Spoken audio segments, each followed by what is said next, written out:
প্ৰিয় ছাত্ৰ-ছাত্ৰীসকল, তোমালোকক আমাৰ অন্য এটা শিক্ষামূলক ভিডিঅ'লৈ স্বাগতম জনাইছো। আজি আমি সপ্তম শ্ৰেণীৰ মোষ্ট ইম্পৰ্টেণ্ট চেপ্টাৰ 8 মিছাইল মানৱৰ প্ৰশ্ন উত্তৰসমূহ আলোচনা কৰিবলৈ ওলাইছো। যিসকল ছাত্ৰ-ছাত্ৰী এই পাঠৰ প্ৰশ্ন উত্তৰৰ কাৰণে ৰৈ আছে, আহা আমি প্ৰশ্ন উত্তৰসমূহ আলোচনা কৰো।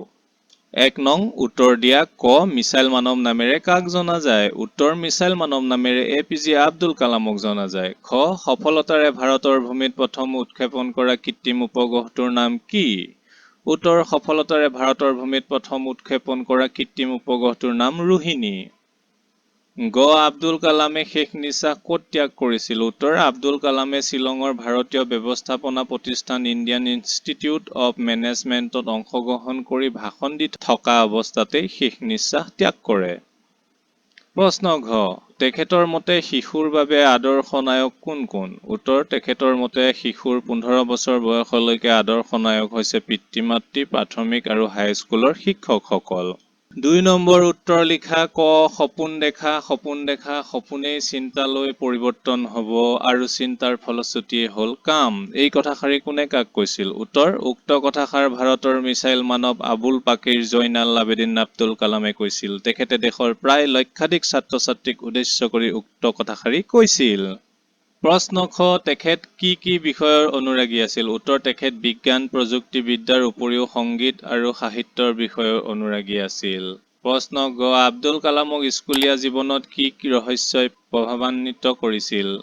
উত্তৰ আব্দুল কালাম বাল্যকালৰে পৰাই আন ছাত্ৰতকৈ কিছু ব্যতিক্ৰমী স্বভাৱৰ আছিল। আকাশৰ বিশালতা আৰু উৰি যোৱা চৰাইজাকৰ ৰহস্যই তেওঁক স্কুলীয়া জীৱনৰ পৰাই প্ৰভাৱান্বিত কৰিছিল।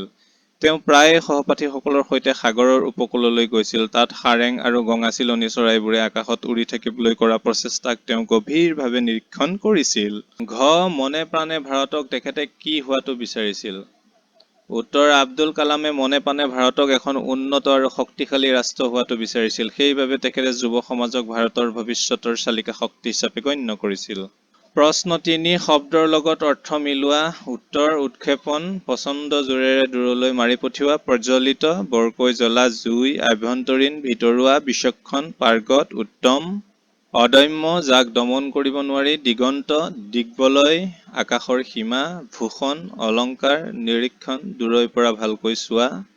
প্ৰশ্ন 4 পাঠৰ পৰা তলত উল্লেখ কৰা শব্দবোৰত কি বিধিমতে মূৰ্ধন্য ণ আৰু মূৰ্ধন্য ষ ব্যৱহাৰ হৈছে কোৱা? উত্তৰ প্ৰাণ ৰৰ পাছত আ স্বৰবৰ্ণ থকা কাৰণে দন্ত্য ন মূৰ্ধন্য ণ হৈছে। ভূষণ ঘ হ'ব নালাগিছিল, এইটো মূৰ্ধন্য শৰ পাছত থকা দন্ত্য ন মূৰ্ধন্য ণ হয়। ৰোহিণী হৰ পিছত হৰ্ষই স্বৰবৰ্ণ থকাৰ কাৰণে দন্ত্য ন মূৰ্ধন্য ণ হৈছে। বিচক্ষণ এইটো মূৰ্ধন্য ষ হ'ব লাগে, টাইপিং মিষ্টেকত ঘ হৈছে। বিচক্ষণ মূৰ্ধন্য শৰ পাছত থকা দন্ত্য ন মূৰ্ধন্য ণ হয়। এতিয়া মূৰ্ধন্য শৰনো ইয়াত ক'ত আছে বুলি যদি তোমালোকে ভাবা, যিটো ক্ষয় খ আছে এই ক্ষয়টো ক আৰু মূৰ্ধন্য খ যোগ হৈ পেলাই যুক্তাক্ষৰ সৃষ্টি হয়। উৎক্ষেপণ মূৰ্ধন্য শৰ পাছত প বৰ্গ থাকিলে দন্ত্য ন মূৰ্ধন্য ণ হয়। আভ্যন্তৰীণ ৰৰ পাছত স্বৰবৰ্ণ থাকিলে দন্ত্য ন মূৰ্ধন্য ণ হয়। প্ৰশ্ন 5 নত্ব বিধিৰ নিয়ম খটুৱাই তলৰ শব্দবোৰৰ খালী ঠাই মূৰ্ধন্য ণ বা দন্ত্য ণৰে পূৰণ কৰা। উত্তৰ নত্ব বিধিৰ নিয়ম খটুৱাই তলৰ শব্দবোৰৰ খালী ঠাই মূৰ্ধন্য ণ বা দন্ত্য ণৰে পূৰণ কৰা হ'ল। শ্ৰৱণ, কৃপণ, ৰঞ্জন, ৰাৱণ, বিভীষণ, ৰামায়ণ, কীৰ্তন। প্ৰশ্ন 6 তলত দিয়া শব্দবোৰৰ বিপৰীত অৰ্থ প্ৰকাশ কৰা শব্দ লিখা। উত্তৰ জাগ্ৰত, সুপ্ত, কৃত্ৰিম, অকৃত্ৰিম, উৎসাহ, নিৰুৎসাহ, সুপ্ত, জাগ্ৰত, অক্ষম, সক্ষম।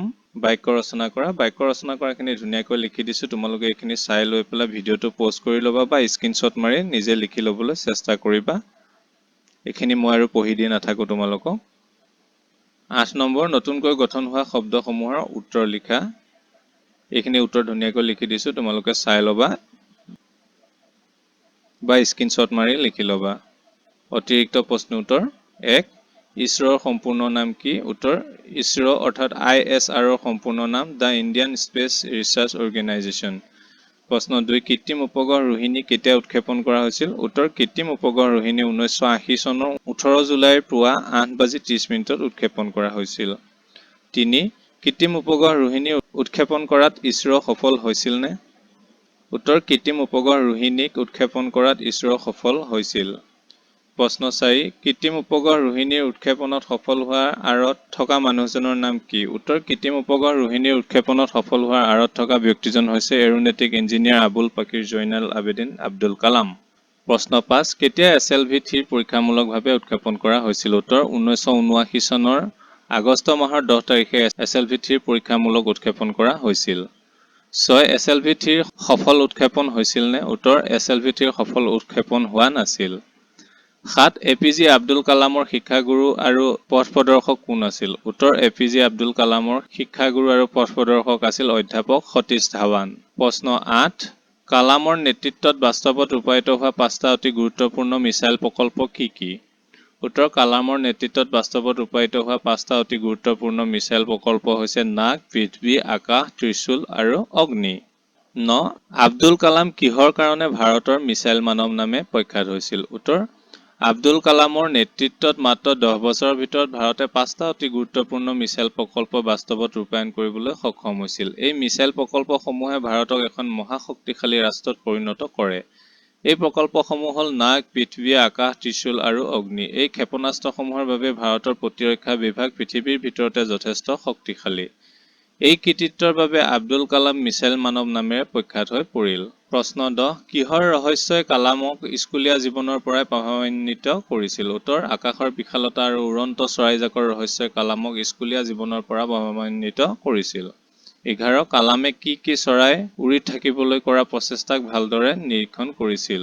উত্তৰ কালামে সাৰেং আৰু গঙা চিলনী চৰাইবোৰে আকাশী পথত উৰি থাকিবলৈ কৰা প্ৰচেষ্টাক ভালদৰে নিৰীক্ষণ কৰিছিল।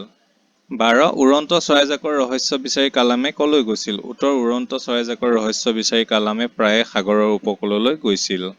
13 কৰ্মজীৱনৰ অৱসৰৰ পাছত তেখেতে কিহৰ আসন অলংকৃত কৰিছিল? উত্তৰ কৰ্মজীৱনৰ অৱসৰৰ পাছত তেখেতে ভাৰতবৰ্ষৰ দৰে গণতান্ত্ৰিক ৰাষ্ট্ৰখনৰ ৰাষ্ট্ৰপতিৰ আসন অলংকৃত কৰিছিল।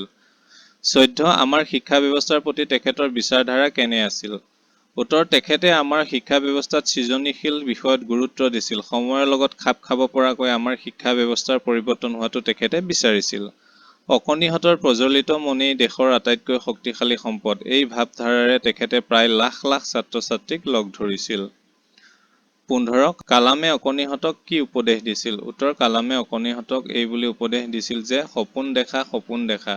সপোনেই চিন্তালৈ পৰিৱৰ্তন হ'ব আৰু চিন্তাৰ ফলশ্ৰুতিয়েই হ'ল কাম। 16 কালামে যুৱ সমাজক কি হিচাপে গণ্য কৰিছিল? উত্তৰ কালামে যুৱ সমাজক ভাৰতৰ ভৱিষ্যতৰ চালিকা শক্তি হিচাপে গণ্য কৰিছিল। 17 কালামৰ মতে শিশুৰ আদৰ্শ নায়ক কোন? উত্তৰ কালামৰ মতে শিশুৰ 15 বছৰ বয়সলৈকে পিতৃ-মাতৃ, প্ৰাথমিক আৰু হাইস্কুলৰ শিক্ষকসকল আদৰ্শ নায়ক। 18 কালামৰ ব্যক্তিত্বৰ প্ৰধান ভূষণসমূহ কি কি? উত্তৰ বিজ্ঞান আৰু প্ৰযুক্তিবিদ্যাৰ উপৰি সংগীত আৰু সাহিত্যৰ প্ৰতি কালামৰ বিশেষ অনুৰাগ আছিল। কালামৰ সৰলতা আৰু কৰ্মদক্ষতা তেখেতৰ ব্যক্তিত্বৰ প্ৰধান ভূষণ আছিল। 19 কোন চনৰ কিমান তাৰিখে কালামৰ মৃত্যু হয়? উত্তৰ 2015 চনৰ 27 জুলাই তাৰিখে কালামৰ মৃত্যু হয়। 20 কালামৰ দ্বাৰা ৰচিত 4খন পুথিৰ নাম লিখা। উত্তৰ কালামৰ দ্বাৰা ৰচিত 4খন পুথি হৈছে children ask Kalam, mission India, wings of fire আৰু ইগনাইটেড মাইণ্ড। প্ৰিয় ছাত্ৰ-ছাত্ৰীসকল, এই পাঠটোৰ প্ৰশ্ন উত্তৰ ইমানতে শেষ হৈছে। অন্য এটি পাঠৰ প্ৰশ্ন উত্তৰলৈ শীঘ্ৰে আমি তোমালোকৰ ওচৰলৈ আহি আছোঁ। ধন্যবাদ।